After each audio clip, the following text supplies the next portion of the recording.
Does the United States need a divorce? Do we need to split the country in two by political parties? This is one of those questions that's been thrown around on Twitter and cable news channels in recent months. The country has become so divided politically that some people want to take their ball and go home. There's no more working together in the United States. There's no compromise. We have become a country of it's my way or the highway. After hearing enough about this national divorce on Twitter and cable news, I started wondering what we would look like if we did split the United States into two different countries. I came up with 15 different things that would probably happen if this were to go down. The subject of this video, we could easily do 50 different things, but that would be getting into an hour-long video, and we all have lives we need to lead. And I try and make all my videos consumable on a lunch break, while at school or work. So we're going with 15, so you can get back to work. A few things to set the stage for this video though. I am using the 2020 electoral map to identify Republican and Democrat states. Two states can split their votes, Maine and Nebraska. In this video, we will give Nebraska to the Republicans and Maine to the Democrats. We're not going to get into all the purple and swing state stuff. Going by that map, the states would be sort of close in population. 172 million for Democrats and 159 million for Republicans. There's like a 13 million person difference. It's not like one has 200 million and the other has 100 million. The demographics aren't too far off either. Republicans are 74% white, 14% black, and 9% Hispanic only. Dems are 75% white, 11% black, and 8% Hispanic only. And one last thing to keep in mind before we move forward, this is just my opinion. We would love to know your opinion in the comment section below. Get it? Got it? Good. Let's take a look. Number 15, the borders. Border controls would be established between Republican and Democrat states to regulate the flow of people and goods. Now, theoretically, they could also break off into their own state borders and things like that in each one of the countries. So since we don't have a lot of border crossing within the United States, this could become a problem of setting up border crossings and actually closing down some roads so people couldn't just drive back and forth from one country to the next. You would have to hire and train new border patrol agents and pay for them. Federal government's not paying for that anymore. Number 14, trade. Trade agreements between the two countries would have to be renegotiated or abolished. Again, with the different states, if they kind of were two different countries with their own states, certain states could have their own rules, and it could get very, very complicated. Let's say Florida, Alabama, Tennessee, North Carolina, and South Carolina didn't want to trade with Georgia. They didn't want trucks from Georgia going through their state. Georgia would have to send everything out of someplace like Savannah up to Virginia, Pennsylvania, New Jersey, and on up. If the red states wanted to ship anything to Alaska, they would have to go through the Panama Canal or strike up a deal with Canada. Again, very complicated and time consuming. You think the shelves were empty during COVID? How about the 5 or 10 years it takes them to negotiate deals? Number 13, science and technology. The two countries might have different attitudes towards science and technology, with one country prioritizing research and development more than the other. Now, this could lead into a couple different problems. Now that we're adversaries, so to speak, maybe we're friendly, but economically, we're kind of adversaries. Silicon Valley's not going to share all their cool tech with another country. Now, this goes for a lot of other things that we'll talk about later, but science and technology, this would be a big one, and the amount of things that we come up with and the innovations that we make as a country would definitely slow down because of this. Number 12, military alliances. The two different countries could have different foreign policies and military alliances. One case that I could definitely see happening is Canada. Democrats tend to be considered liberal. Republicans tend to be seen as conservative. Canada right now is a very liberal country. If the two American countries had a little tiff, who do you think Canada's going to side with? But I mean, that could all change in one election cycle or two, but this would create other problems. Maybe Texas strikes up a deal with Mexico and now can reach the Pacific Ocean. Just more negotiations, and now it's with other countries.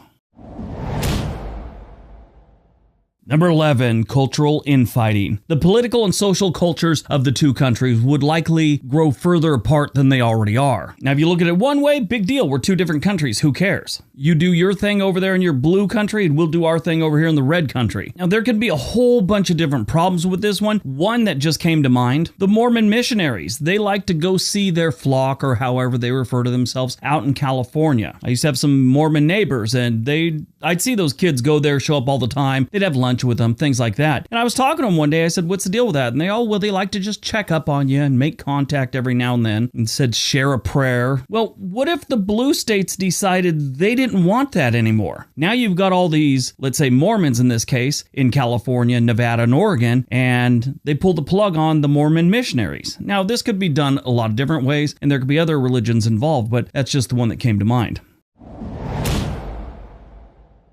Number 10, immigration. Yeah, this could be a big change. Let's say Texas finally gets to build their wall they always wanted. Well, the first thing is they got to pay for that wall. Federal government's not footing the bill anymore. Let's say they do. They can't run that border wall across New Mexico, Arizona, and California, so they could still come in and just cross over from New Mexico into Texas. Are they now going to build a border wall with New Mexico? Is one country going to, let's say, stop people seeking asylum, like no more asylum seekers? Now they're going to have to go over to the other country, which will create a problem with that country, of course, which will lead to political friction.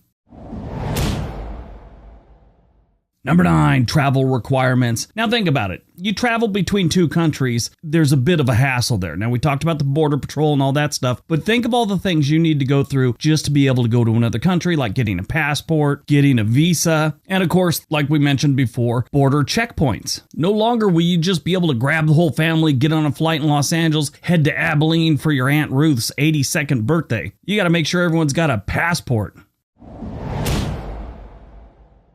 Number 8, environmental policies. The two countries might have different environmental policies and standards. This doesn't sound like a big deal. You do your thing, we'll do ours. It's not that simple. A lot of the state borders in this country are rivers.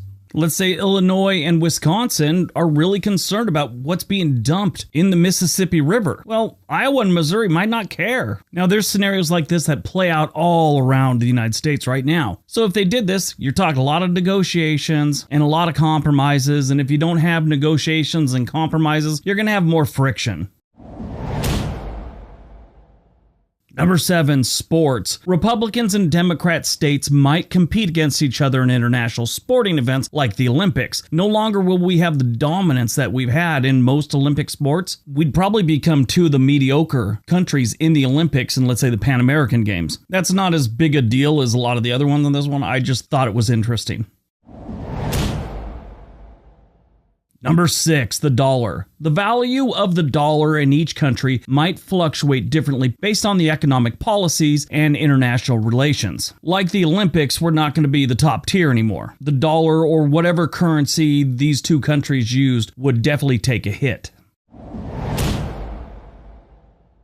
Number 5, healthcare. Now, I think this would probably be one of the hardest things to get past, believe it or not. Think of all the different things that are going on with reproductive rights right now. The country is pretty much split by the borders that were given for this video already, but if people started heading to other countries to do that, there might be some serious changes. Imagine having to take a pregnancy test before you board a plane for California. Now, that's the big one. There's a whole bunch of scenarios that could go into that, but one other one I want to bring up is some of the healthcare companies that don't agree with what's going on in, let's say, one of these countries, they might just close their doors in the other country. Now, that country has to get someone that's going to come in and provide healthcare to that area. Currently in this country, there's small towns that are 45 minutes away from the nearest hospital. What if that hospital shuts down? Now they got a 2-hour ride to the nearest one till they can figure something out with the old hospital.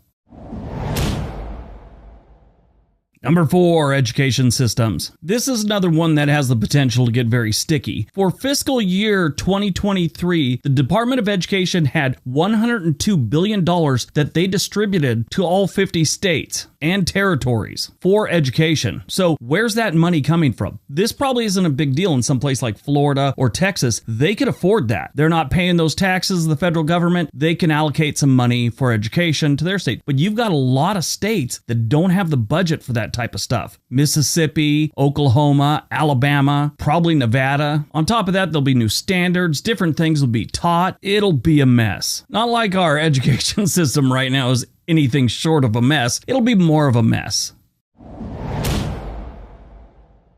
Number 3, guns. Each of these countries might have different gun laws and regulations. Now, there's a little bit of a catch to this one. Some of the blue states are also very gun friendly. There's a serious misconception that just because you vote for Democrats or you're considered liberal, you don't own any guns and you don't believe in the Second Amendment. That's completely false. I would say the chances of a Democrat being anti-gun are going to be higher than a Republican. That's probably obvious, but there's a lot of liberal states and a lot of liberal people that own firearms and are very much aware and support the Second Amendment. Vermont, Oregon, Washington, all great examples. So I think this one would be more of a problem in the blue country versus the red country. The Republican country is kind of set in their ways and they already have their laws established. They'd probably get a little looser with their laws, but I'm sure there'd be some discussions and negotiations on the Democrat side of this issue. If you leave it up to California, if you grab a flight from Texas to Los Angeles, you probably get your hands swabbed. If they find traces of gunpowder, they're going to send you back. Number 2, LGBT issues. Now, if the United States splits in two, these two countries are going to have different attitudes towards social issues such as transgender issues, gay marriage, drag shows, whatever the case may be. There's obviously going to be a divide here, and there kind of already is. Pretty much all the red states that would make the Republican country in this video have made it very clear they're not on board with any of those things.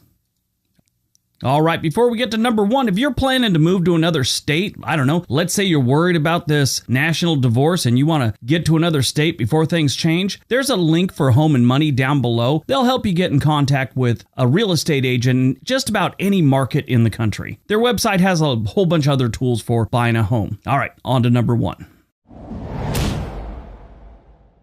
And number 1, the economies. The economies in these two new countries are where you're going to see the biggest difference. I'm going to name the top 10 economies and which country they'd go into. Number 10, Washington State. It would be in the blue or Democrat country. Number 9, New Jersey, again blue or Democrat. Number 8, Georgia, blue. Number 7, Ohio, red. Number 6, Pennsylvania, blue. Number 5, Illinois, blue or Democrat, whatever you want to say. Number 4, Florida. Number 3, New York. Number 2, Texas. And number 1, California. California alone almost has a bigger economy than Texas and Florida put together. So 7 of the top 10 states would be in the Democrat country or blue country, while 3 will make it into the red. And when you look at the states with the lowest economy, meaning they're adding the least to the pool of money for their new country, you got Vermont at number 51 because they count Washington, D.C. in this. So that's a blue one. Wyoming, red. Alaska, red. Montana, red. South Dakota, red. Rhode Island, blue. North Dakota, red. Maine, blue. Delaware, blue. West Virginia, red. Now, if you added up all their GDPs, the blue states would have a GDP of about 16 trillion, while the Republican country would have a GDP of about $9 trillion. Bit of a difference. I mean, both sides have some states that are dead weight and they could probably do without, but the red states got their quota and a little more. All right, if you thought there's one we missed, something you think would be a big problem if our country split, let us know in the comment section below. All right, everyone, have a great day. Be nice to each other.